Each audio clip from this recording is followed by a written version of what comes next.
अस्सलाम वालेकुम एवरीवन। तो हम लोग करने लगे हमारा अगला टॉपिक डायबिटीज मेलाइटिस में which is hypoglycaemia. As I told you कि हाइपोग्लाइसीमिया आपका क्वेश्चन में आता होता है और इसमें जो हम हाइपोग्लाइसीमिया पर्टिकुलरली डिस्कस करेंगे ना वो हाइपोग्लाइसीमिया है जो कि डायबिटिक पेशेंट्स में हो जाता है सेकेंडरी टू बहुत सारी उसमें फीचर्स हो सकते हैं और मोस्ट कॉमनली जो होता है वो यही कि या तो बहुत स्ट्रिक्ट ग्लाइसीमिक कंट्रोल वो लोग रखते थे जो अच्छी बात है, लेकिन उनको अवेयरनेस इस बात ये नहीं थी कि अगर आपने सपोज आप इंसुलिन थेरेपी ले रहे हैं और आप एंटी डायबिटिक्स ले रहे हैं और आपके ग्लूकोज लेवल ठीक जा रहा है, अच्छा जा रहा है, उसके साथ आप विगरस एक्सरसाइज भी कर रहे हैं, तो ऐसे पेशेंट्स डेफिनेट सी बात है कि अगर इंसुलिन बॉडी में बहुत ज्यादा अमाउंट में है उनके ऑलरेडी और उसके साथ वो एक्सरसाइज कर रहे हैं और कुछ भी कार्बोहाइड्रेट इनटेक नहीं है तो दे कैन डेवलप हाइपोग्लाइसीमिया। तो पर्टिकुलरली हम यहाँ पर जो मैनेजमेंट की बात करेंगे वो डायबिटिक पेशेंट्स जो कि किसी थेरेपी पे हैं, इंसुलिन थेरेपी पे या ओरल एंटी डायबिटिक ड्रग्स पे, उनमें जो हाइपोग्लाइसीमिया हो जाता है उसकी हम बात करेंगे। जनरली जो हाइपोग्लाइसीमिया होते हैं उसकी भी ट्रीटमेंट इसी तरह से मिलती जुलती होती है। मतलब जाहिर हाइपोग्लाइसीमिया का मतलब तो ये ना कि ब्लड ग्लूकोज लेवल जब बॉडी का लो हो जाएगा तो उसके लिए भी आपको पेशेंट्स को इमीडिएटली ग्लूकोज ही एडमिनिस्टर करनी होती है, लेकिन थोड़ा बहुत फर्क आ जाता है। तो इस वक्त जो आपके पास क्वेश्चन भी आता है एग्जाम में that is related to diabetic patients. अच्छा, सिनेरियो को ज्यादातर आपको यही देते हैं कि एक ही बताते हैं कि पेशेंट आई थी आपके पास 75 इयर्स ओल्ड की, नॉन डायबिटिक है, इंसुलिन थेरेपी पे है, अभी वो आपके पास आई है तो बहुत ही ड्राउजी स्टेट में है और वो उसका एक ऐसा सिनेरियो था जिसमें बताते थे कि उसको हाइपोग्लाइसीमिया है जिसके लिए उसने डेक्स्ट्रोज सोल्यूशन उसको दिया गया आईवी लाइन से, उसके बावजूद भी उसका ब्लड ग्लूकोज फॉल किया हुआ बेहतर नहीं हुआ, 45 मिलीग्राम पर डेसीलीटर से ज्यादा नहीं हुआ। ठीक है, अब बताएं आप क्या करेंगे। तो कभी भी अगर डायबिटिक पेशेंट, अभी मैं आपको मैनेजमेंट बताऊंगी, ऐसी आती है जिसको आपने इनिशियली आपने हमेशा डेक्स्ट्रोज देना होता है, आपने डेक्स्ट्रोज सोल्यूशन दे दिया आईवी, उसके बावजूद वो बेहतर नहीं हो रही, फिर आप ग्लूकागॉन का इंजेक्शन देते हैं। ग्लूकागॉन का इंजेक्शन इसलिए देना जरूरी होता है ताकि बॉडी में जो इंसुलिन का एक्शन है उसको काउंटर करने के लिए कोई चीज आए तो फिर आप आईएम ग्लूकागॉन देते हैं, वो भी हम बात करते हैं। दूसरी तरह से सिनेरियो इस तरह आता है कि पेशेंट जो है वो इन सिम्टम्स के साथ आपके पास आइए जो कि हाइपोग्लाइसीमिया के होते हैं। आपको होता है हाइपोग्लाइसीमिया में एकदम बंदा स्वेटिंग शुरू हो जाती है, बॉडी ट्रेमर्स होते हैं, बिल्कुल रेस्टलेस सा हो जाता है और वीकनेस है, कई बार तो पेशेंट्स फेंट भी हो जाते हैं। ठीक है, स्पीच डिफिकल्टी, इनकोऑर्डिनेशन, ये सारे फीचर्स के साथ आइए और उसकी नॉन डायबिटिक पेशेंट है, इंसुलिन थेरेपी पे है और आपने ब्लड ग्लूकोज चेक किया तो वो 50 है। ठीक है, और बाकी सारी इन्वेस्टिगेशंस भी आपको दे देते हैं, बाकी सब तकरीबन नॉर्मल होते हैं लेकिन ग्लूकोज जो है वो थोड़ी होती है, तो इससे आपको पता चलता है कि ये पेशेंट हाइपोग्लाइसीमिया में और आपसे मैनेजमेंट पूछते हैं। तो बस सिंपल सी इतनी सी बात है, आपने कुछ चीजें यहाँ पर याद रखनी है क्योंकि कुछ एमसीक्यूज भी आते हैं। हाइपोग्लाइसीमिया का क्राइटेरिया ये है कि ब्लड ग्लूकोज लेवल जब भी 70 मिलीग्राम पर डेसीलीटर से कम होगा तो वो आपका हाइपोग्लाइसीमिया कंसिडर किया जाता है। ठीक है, अच्छा, उसके बाद जो मिलीमोल्स में वैल्यू है वो 3.9 मिलीमोल्स पर लीटर है। ये इस वजह से याद रखें क्योंकि कभी कभार एमसीक्यूज में ना सिर्फ मिलीमोल्स की वैल्यू आ जाती है, तो ये भी आपने याद रखनी है, लेकिन इजी टू रिमेम्बर इज 70, तो ये आप जरूर याद रखें। इन जगहों पर 63 लिखा मिलेगा लेकिन आपके डेविडसन में 70 लिखा हुआ, तो you will go with this. अच्छा, उसके बाद आपने एक बात ध्यान में रखनी है कि यहाँ पर हाइपोग्लाइसीमिया ना इतनी आसानी से डेवलप होता नहीं होता। उसकी रीजन ये होती है कि आम लोगों की भी अगर मैं बात करूं, सिंपल डायबिटिक्स को छोड़ दें, मतलब ओवरऑल एक जनरली बात, तो हमारी बॉडी में ब्लड ग्लूकोज को लो होने से बचाने के लिए अल्लाह ताला ने बहुत सारे मैकेनिज्म रखे हैं, क्योंकि glucose is the basic energy supply for your brain which is very very very necessary. तो अल्लाह ताला ने, क्योंकि अगर आपको पता है कि बॉडी में ग्लूकोज का लेवल या ब्रेन के लिए स्पेशली अगर ग्लूकोज का लेवल थोड़ी देर के लिए भी कम हो जाता है तो वो बहुत परमानेंट ब्रेन इंजरीज की तरफ चला जाता है। तो इस वजह से हाइपोग्लाइसीमिया को बचाने के लिए बहुत सारी चीजें रखी गई हैं, जबकि आपने देखा होगा कि हाइपरग्लाइसीमिया कई लोगों में होता है, कई दफा अनडायग्नोस्ड इतने अरसे तक लोगों की शुगर बढ़ी रहती है, लेकिन उसको रोकने के लिए कोई बहुत ज्यादा मैकेनिज्म्स नहीं है क्योंकि वो इतनी ज्यादा डेटेरियोरेटिंग नहीं है जितना हाइपोग्लाइसीमिया डेटेरियोरेटिंग है। हाइपोग्लाइसीमिया आपकी सडन और बिल्कुल साइलेंट डेथ कर सकते हैं। ठीक है, तो आपने क्या करना है कि होता कुछ है कि हमारी बॉडी में आपको पता है कि जब भी ब्लड ग्लूकोज लेवल लो होता है तो फौरी तौर पे सबसे पहली बात तो ये है कि जाहिर है इंसुलिन की प्रोडक्शन, अगर एक जनरल बंदे की भी बात करें, हम हाइपोग्लाइसीमिया डायबिटिक्स की बात ना भी करें, तो जैसे ही आपको पता है ग्लूकोज का लेवल फॉल करते हैं इंसुलिन की प्रोडक्शन बिल्कुल डिक्रीज एंड लो हो जाती है। ठीक है, बीटा सेल्स इंसुलिन बनाना छोड़ देते हैं, उसके साथ ही जो आपकी पेनक्रियाज के अल्फा सेल्स है वो फौरी तौर पे ग्लूकागॉन बनाना शुरू कर देते हैं, विच इज इंपॉर्टेंट। ठीक है, पहले मैकेनिज्म तो ये होते हैं। और अगर डायबिटिक बंदा है तो जाहिर है उसके अंदर तो इंसुलिन हो सकता है बन ही नहीं रही है, अगर टाइप 1 डायबिटीज का बंदा है तो बाहर जब भी हाइपोग्लाइसीमिया होगा इंसुलिन बनाना रुक जाएगी, ग्लूकागॉन बनना शुरू हो जाएगी, उसके साथ बॉडी फौरी तौर पे हार्मोन रिलीज करती है। सबसे पहले जो आपके हार्मोन रिलीज होते हैं वो कैटेकोलामीन्स होते हैं, एपिनेफ्रीन और एपिनेफ्रीन। वो रिलीज क्यों होते हैं? क्योंकि ये दोनों होते हैं फाइट और फ्लाइट रिएक्शन के हार्मोन्स। इनका काम ये होता है कि पेरिफेरल वेसोकंस्ट्रिक्शन कराते हैं और पूरी बॉडी में ब्लड सप्लाई को रिड्यूस कर देते हैं ताकि जो ब्लड है वो सारा का सारा वाइटल ऑर्गन्स की तरफ चला जाए, ब्रेन की तरफ चला जाए, हार्ट की तरफ चला जाए। वो ये नॉरेपिनेफ्रिन का काम यही होता है कि जितने आपके बाकी ऑर्गन्स हैं, जीआईटी है या आपकी मसल्स हैं या आपकी स्किन है, उनको ब्लड की उतनी ज्यादा जरूरत नहीं होती जितनी ब्रेन और हार्ट को होती है, तो वो सारा ब्लड ब्रेन और हार्ट की तरफ चला जाता है इनकी वजह से। ये भी होते हैं। और इसके साथ साथ आपका स्ट्रेस में कॉर्टिसोल भी रिलीज हो जाता है और कॉर्टिसोल के साथ आपका ग्रोथ हार्मोन भी। और ये भी इस सारी चीजें, ये सारे हार्मोन्स कुछ भी बिगाड़ नहीं रहे होते, सब एड कर रहे होते हैं कि जो ब्लड ग्लूकोज है किसी तरह वो मेंटेन हो जाए और ब्रेन को ग्लूकोज मिलती रहे। ठीक है, तो एक नहीं 5 चीजें जो कि उसको लो होने से रोक रही हैं। उसके बावजूद अगर लो हो जाती है तो इसका मतलब ये कि पेशेंट ने बहुत सिवियर हाइपोग्लाइसीमिया की स्टेट में है, उसका बहुत ज्यादा ब्लड ग्लूकोज लो है, तब ऐसा हो सकता है। अच्छा, डायबिटिक्स में ये चीज कॉमन क्यों है? क्योंकि डायबिटिक्स में जब आपका इंसुलिन ले रहे होते हैं ना आप, तो जो अपनी बॉडी की इंसुलिन है उसको तो चलो बॉडी खुद रेगुलेट कर लेती होती है। मतलब अगर आपकी नेचुरल इंसुलिन पे आप बाहर से नहीं ले रहे तो डेफिनेट सी बात है, जब हाइपोग्लाइसीमिया होगा तो बॉडी इंसुलिन बनाना छोड़ देगी।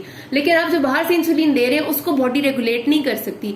वो आपने जब ले ली है तो जब तक वो बॉडी के अंदर है तब तक वो एक्शन परफॉर्म करेगी, चाहे पेशेंट को हाइपोग्लाइसीमिया हो रहा है, चाहे उसका ब्लड ग्लूकोज लेवल फॉल कर रहा है। अगर बाहर से ली हुई इंसुलिन बॉडी के अंदर है तो वो तो एक्शन करती रहेगी। तो एक तो ये मसला होता है डायबिटिक्स में कि वो इंसुलिन पे होते हैं, जिसकी वजह से उनकी इंसुलिन कंट्रोल नहीं होती जब तक उन्हें खुद ना पता हो चीजों का। और दूसरा मसला ये होता है कि वो अगर जब करते हैं ना एक्सरसाइज वगैरह, तो उसमें बड़ा एक्सरबेशन हो जाती है कंडीशन, क्योंकि एक्सरसाइज के अंदर एक्सरसाइज होती है तो एक तो ये कि स्किन की ब्लड सप्लाई बेहतर हो जाती है, तो जो सबक्यूटेनियस इंसुलिन आपने ली होती है वो और बेहतर एब्जॉर्ब हो जाती है बॉडी में। उसके साथ साथ एक्सरसाइज की वजह से बॉडी की ब्लड ग्लूकोज की रिक्वायरमेंट इंक्रीज होती है, क्योंकि मसल्स को ग्लूकोज चाहिए होती है। वो जब ब्लड जाता है मसल्स की तरफ और इंसुलिन भी उसमें शामिल होती है, तो वो ब्रेन की तरफ जो है वो ब्लड एक तो जा कम रहा होता है, दूसरी बात वैसे इंसुलिन की वजह से उसका लेवल भी ग्लूकोज का लो होता है। As a result hypoglycaemia develop हो जाता है। ठीक है, तो मैं आपको बता रही हूँ कि डिफरेंट मैकेनिज्म किस तरह से हो सकते हैं। क्लिनिकल सिम्टम्स क्या आते हैं इन लोगों में?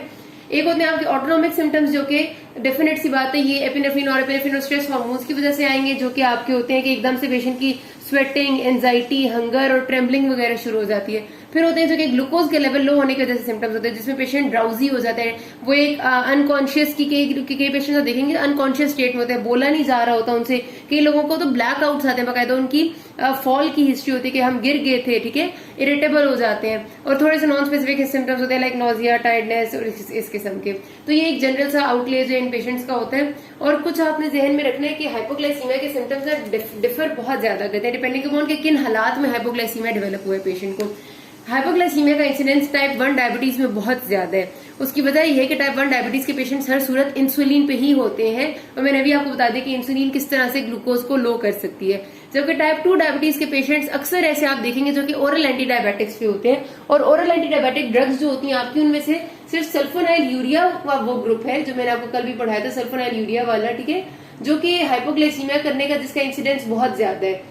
अगर पेशेंट की हिस्ट्री सल्फोनाइल यूरिया ग्रुप की कोई ड्रग लेने की है तो उसमें आपने बताना है उसको हाइपोग्लाइसीमिया का सारा, वैसे भी हर पेशेंट को बताना है, लेकिन इन पेशेंट्स में ज्यादा खतरा होता है। बाकी जो मेटफॉर्मिन पे उनमें नहीं होता, और ड्रग्स है उनमें नहीं होता। ठीक है, तो ये दो चीजें ऐसी हैं जो कि बहुत ज्यादा कर सकती हैं हाइपोग्लाइसीमिया। अच्छा, मैंने आपसे कहा कि हालात बहुत डिफर करते हैं पेशेंट्स के, कि आप देखेंगे कि वो सुबह सो के उठते ही नहीं है, उनको होता है कि नॉकटर्नल हाइपोग्लाइसीमिया होता है, रात को सोते सोते उनका ब्लड ग्लूकोज लो होता है और वहीं पर उनको कार्डिक अरेस्ट होता है एंड दे आर डेड। ठीक है, डेड इन बेड होता है, ये भी इतना कॉमन है हाइपोग्लाइसीमिया के साथ। फिर कुछ लोगों का होता है नॉकटर्नल हाइपोग्लाइसीमिया कि रात को सोते सोते उनका ब्लड ग्लूकोज लेवल लो हो जाता है। अब ब्लड ग्लूकोज लेवल अगर लो होगा ना तो आपकी आंख कभी भी नहीं खुलती, ग्लूकोज आपकी आंख नहीं खोलता।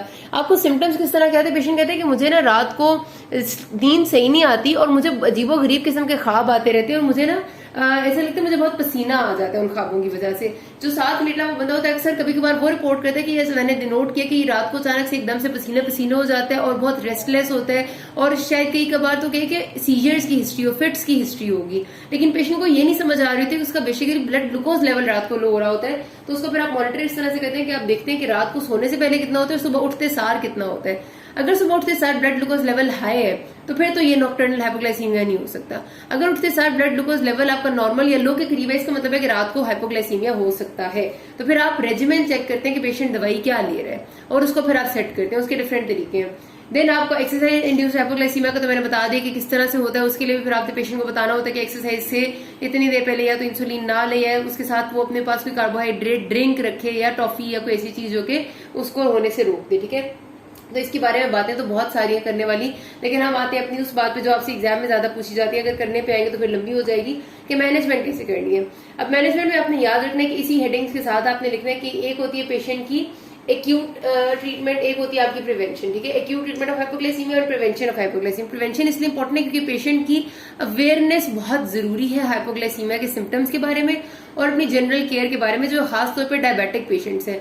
कई डायबिटिक पेशेंट्स ऐसे होते हैं जो कि समझते हैं कि बस हमने किसी तरह कंट्रोल करना है। वो क्या करते हैं, वो दवाइयां भी खा रहे होते हैं बाकायदगी से डायबिटीज की, बिल्कुल भी चीनी और मीठा चखते भी नहीं किसी भी किस्म का, दैट्स गुड। लेकिन उसके साथ वो क्या करते हैं, वो हर्बल मेडिकेशंस भी शुरू कर देते हैं। जड़ी बूटियां लाते हैं हकीम से या वो जो होती है मतलब किसी अच्छी दुकान से, किसी पंसार से, वो भी पिसवा के खाने लग जाते हैं। उसके साथ वो और जो उन्हें घरेलू देसी टोटके मिलते हैं कि जो ग्लूकोज को लो करते हैं, वो भी खाते हैं। अब वो जो जड़ी बूटियां या घरेलू टोटके हैं वो एक्चुअली फर्क डालती हैं। मतलब अगर सपोज कहीं पर लिखा हुआ है कि फलानी हर्ब है जो कि रिड्यूस करती है ब्लड ग्लूकोज लेवल को, तो this is actually possible, herbs करती हैं रिड्यूस। तो ऐसा रिजल्ट उनका ग्लूकोज इतना रिड्यूस हो जाता है कि उनको पता नहीं चलता। तो अवेयरनेस इज वेरी इंपॉर्टेंट, ठीक है।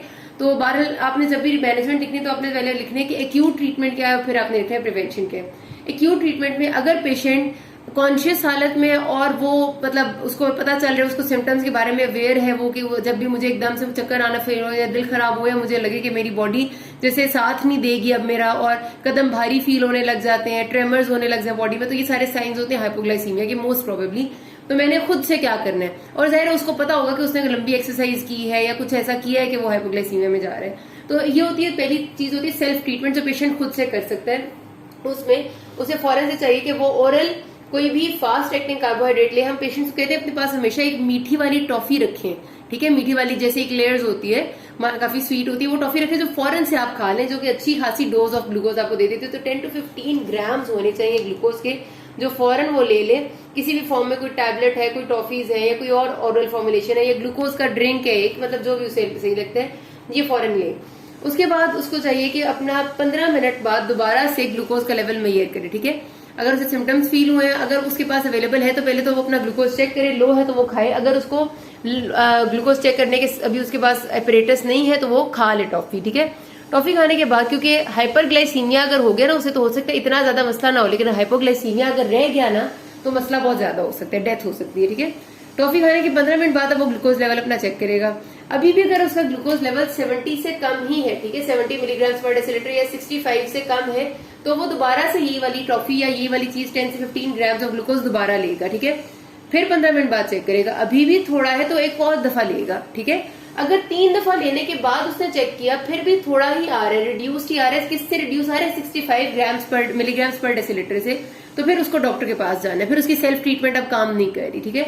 अगर उसका पहली, दूसरी या तीसरी किसी अटेम्प्ट में भी ठीक हो जाता है, ग्लूकोज लेवल थोड़ा सा बेहतरी की तरफ आता है और 70 से ज्यादा हो जाता है, तो फिर उसने दोबारा से एक दफा ग्लूकोज लाजमी लेनी है, और वो कोई ऐसी ग्लूकोज लेनी है जो थोड़े लंबे टाइम तक एक्ट करेगी, मतलब एक अच्छी ग्लूकोज की ड्रिंक लेगा। ये जरूरी है, अगर ठीक हो रहा है उसके बावजूद भी एक ग्लूकोज की ड्रिंक उसके बाद लेना जरूरी है, ठीक है।